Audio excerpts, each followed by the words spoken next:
which we were having, and just adding one more stack over that to understand the QIP. QIP here stands for Quality Internet Protocol.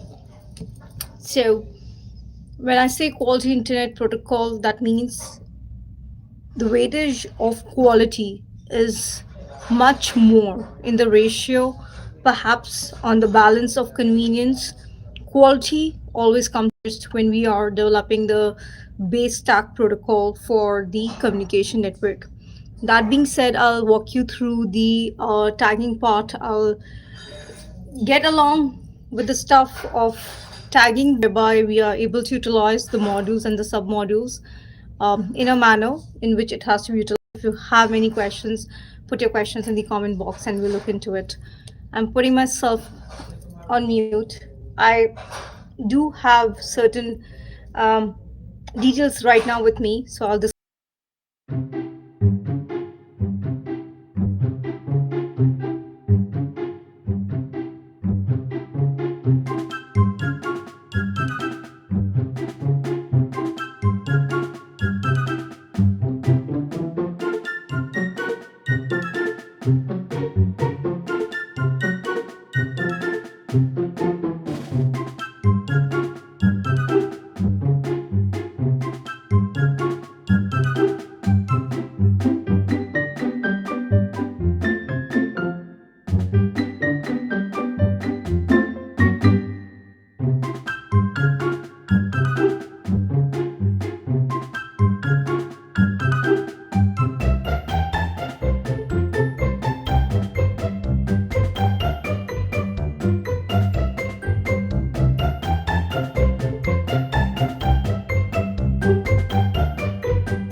Elements, which is equal to modules and submodules.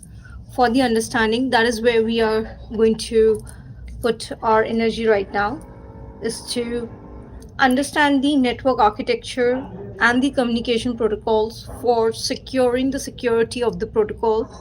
that is that is one of the important thresholds.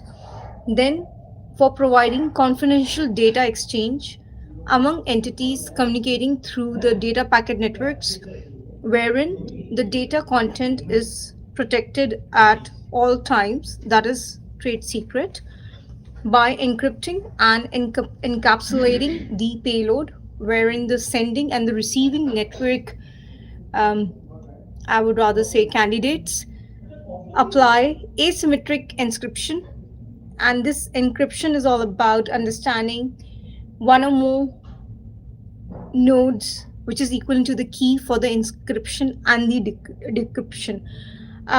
This is under the tagging of H04L63/0442. Then we have for the network security for supporting the management in a data packet network for key exchange. We have already talked about it, peer-to-peer stuff. Okay, in peer-to-peer exchange, we have something which is public, legible for anyone and everyone, something which is private, that is also peer-to-peer in many formats. And just to put a caveat over it, I'll give you one embodiment whereby in a normal event, there's one country in the offline world, and the country itself has its democratic country. Democracy is something they cherish. And in a democracy country, we have, or that country itself has citizens, it has a government. Now, the citizens of the country are paying some kind of tax to the government. Now, how the government is utilizing the tax of each individual candidate and puts it on the public ledger, that is where transparency is established. And that is where there is some kind of blockchain between the government and the citizens of the country. That is the essence of what blockchain is all about. Um, the citizens of the country are paying the taxes, direct taxes, indirect taxes, GSTs, and whatnot, VAT, value added, and whatnot. All these nuances, when encapsulated, um, it is a form of a core which itself is able to ingress and egress depending upon the functionality performed at any given point of time. So I think I talked about the second one. The third one is H04L9/0825.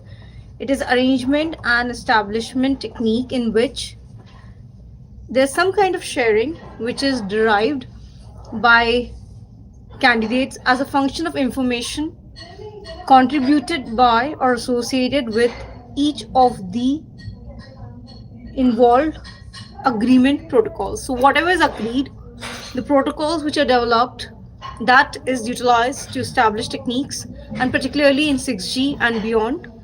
And one use case study would be the Impala network.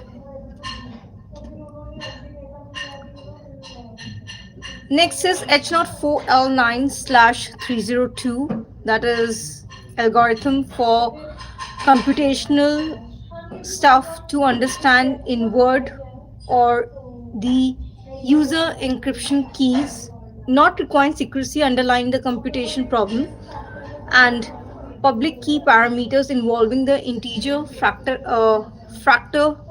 So integer problem statement. Okay, let's take it like this. Integer problem statement. So that is integer IPS. There's integer problem statement. For example, it can be schemes, how you sieve the data to different filters. Even the filters itself can be different for the communication protocol to work.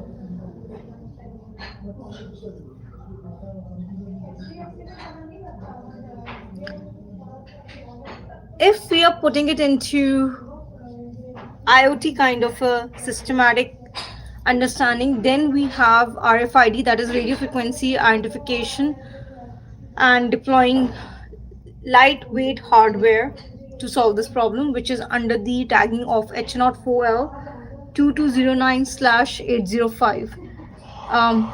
Electronic payment or eCash, that is H04L2209/56. Okay, this is done. Let me see the diagrams too.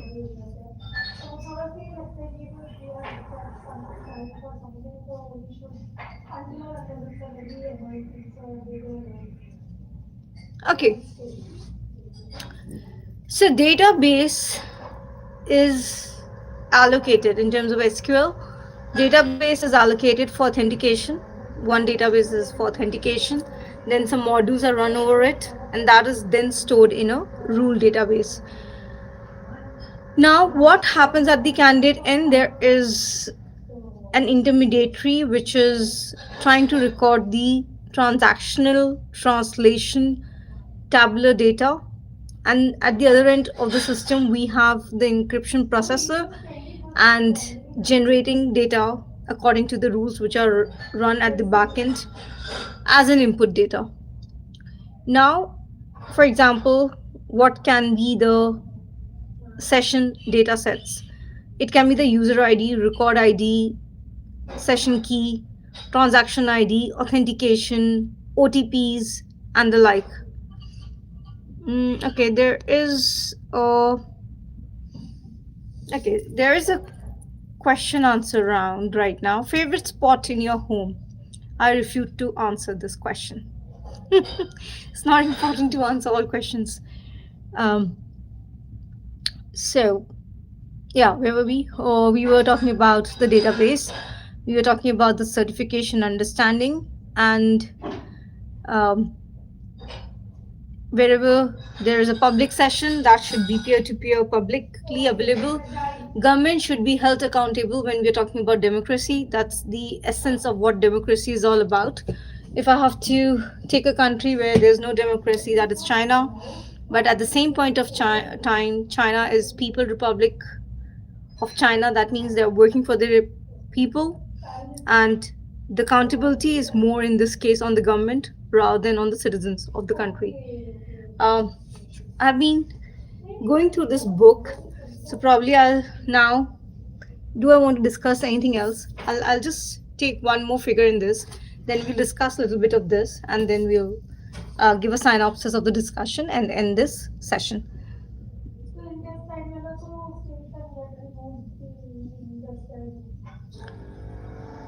Okay, the very basis of uh, data repository candidates is an authentication authority, and through the authentication authority there's an intermediary where there are admin side. What we talked about was in the 6G stuff, we will have more of admins rather than the understanding of dividing the candidates into different nomenclature, because in the blockchain itself, when we are talking about the private one, it is very important to have the consensus of the nodes to execute the data set with precision. So that's very important.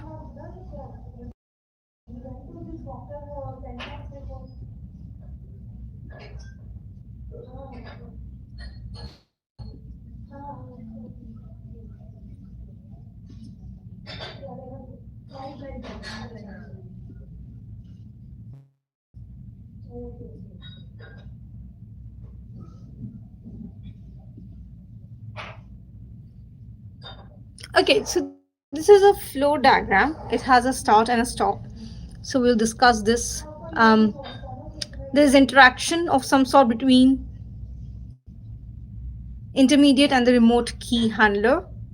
I rather refute or rather discard the word key. In one of the use cases, very funny. I find this very funny. Maybe limited understanding of the folks led to this kind of uh, understanding or orchestration in terms of what blockchain was all about, in terms of locks and keys in the physical world.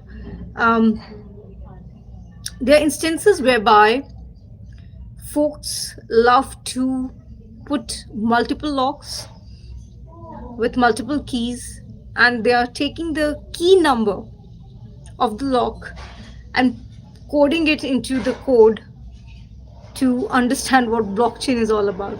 So let me tell you, blockchain has nothing to do with um, locks and the keys and their numbers. It is totally bogus data set. That is something I wanted to uh, put very straightforward, because we have been working in blockchain, on blockchain, or whatever for almost more than 2 decades now. Um, that has to be understood very clearly. I mean, you cannot take the data set of the keys. That is one point. The another data set which is very important to be discussed here is the electricity bills. Particularly from the standpoint of Delhi, I can talk about electricity bill or allocation of electricity in terms of alternate current, direct current, current when not in use, whatever. Just take it as absolute single digit zero. Once you take that data set of zero as absolute, you'll be able to appreciate a lot of good input data, because all these orchestrations of electricity, which has been one of the major, um, I would say, major determination step for a lot of blockchainers in this world who are coding, taking the electricity bill into account. Take it as zero, irrespective whether the bill is of commercial or whether the bill is of home or house or whatever they want to call it, a barn of any sort. Uh, what is important here is to look into the agricultural uh, data set in terms of what agricultural land is being owned by, whether it's at the individual level free, at least in India is tax free in many aspects. You do agriculture, you become, or you are associated with agriculture, you are able to uh, save a lot of fiat currency. So that is something which needs to be looked upon. Electricity bill has to be taken zero at all counts. um, Whether you're doing a smart contract and whatever contracts you're doing, because um, this data set has been taken and being played upon by a lot of actors here or candidates in the online world and in the offline world, not to do with the profession, but just every candidate is an actor. So this is discussed. Now we'll just move on to this, which is by Sangeeta Waldron. What will be your legacy be? And it's a game changer about the current climate crisis and how we can resolve the same with blockchain, is the question we are trying to answer, and also achieve the sustainable development goals of 2030. That is one of my, I would say, agenda items which I have been working on for almost more than a decade, consciously, subconsciously, but I have been working on it for quite a while.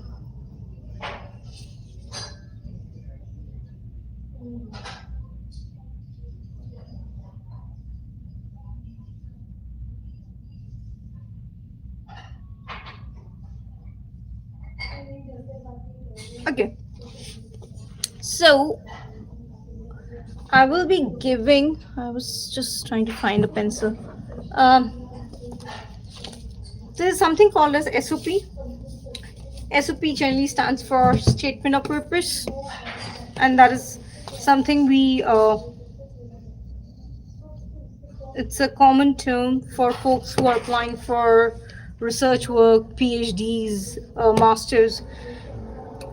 So we are going to replace statement of purpose with sense of purpose and see how it works for creating the blockchain. So SOP becomes sense of purpose, and to understand and being optimistic enough and taking those action plans for the future to be a better world and mitigate the risk and try to turn around the current menace in terms of SWOT analysis.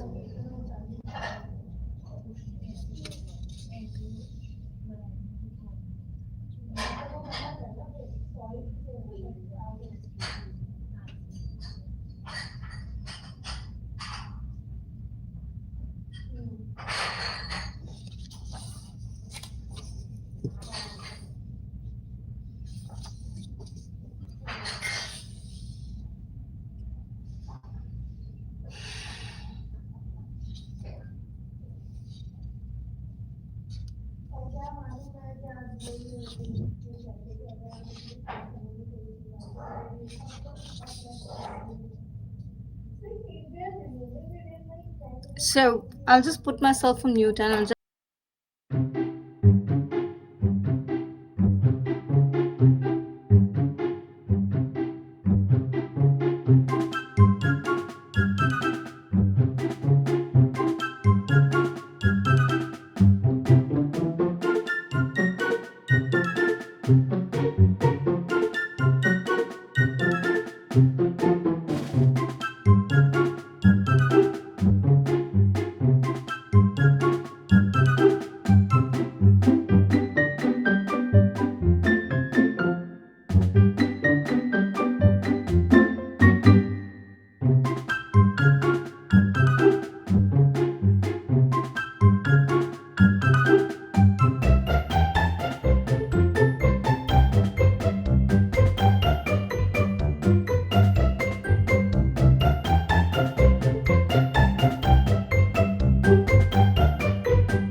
The climate change is real right now, and rather than the statement of purpose,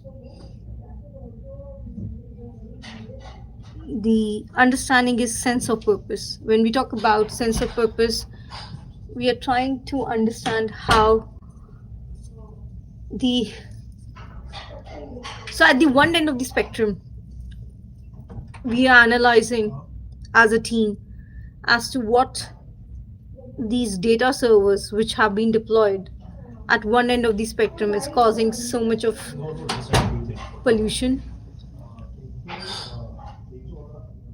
and the water itself is becoming scarce right now, seeing what's happening in the world right now. And at the other end of the spectrum, it is what it is.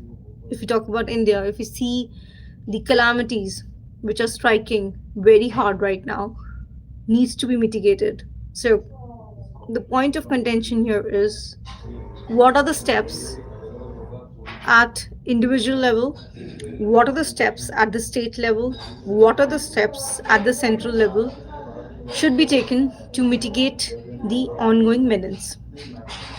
The easy route is to start be accountable of your own carbon footprint, because the way, if you are able to have a negative carbon footprint, that itself gives rise to a new nature altogether in terms of the uh, global climate. This is something I want everybody to think upon, and how they can be carbon negative. And if they can be carbon negative, what are the uh, factors which contribute to be carbon negative? So, yes, let's be carbon negative the way we can and do our bit to save the planet the way we can, and that will at least mitigate the ongoing menace in some way or the other. There's so much of chaos, but some things need to be done ASAP. Thank you for watching this out. Have a great, great, great week ahead.